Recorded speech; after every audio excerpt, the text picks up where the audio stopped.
a tomar a decisão que o Festival de Tumba 2023 está dedicado na senhor Manfred Feco Gomes.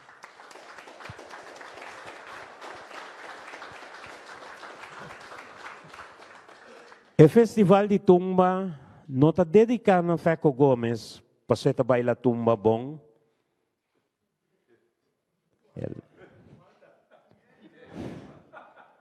Sobramente ontem. Pero está dedicado ao Sr. Manfred Feco Gomes.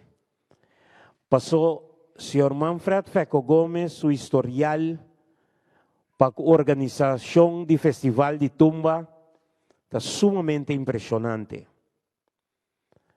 E até ainda, Sr. Manfred Feco Gomes está valor agregado na totalidade de organização do Festival de Tumba. Não se mira, Sr. Manfred Feco Gomes, não? Traga carta, traga rapport, traga todo tipo de coisas que normalmente uma organização, o mestre busca consultant, para pôr pagar para não assim. Mas leu que o Feco Gomes está em um bote de água cerca de nós. Não tem suerte, se nós estamos no restaurante, está come.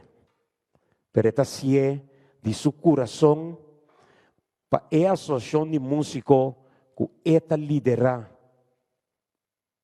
Por motivo e outro motivo mais que nós lo bailesa e você também está vai ter vista e baje, Sr. Manfred Feco Gomes, Festival de Tumba 2023, dedicado na boa persona.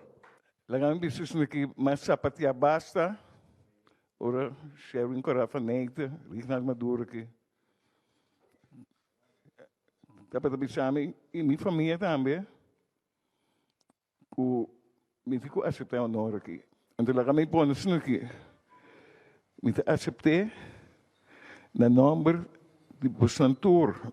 Nome de toda músico na nome de toda membro de diretiva e comissão que ajudam-me durante todo o ano. Então, lá que nos bisa, mas bisa também. É coisa que não tem mais que quitar minha concentração riba a organização.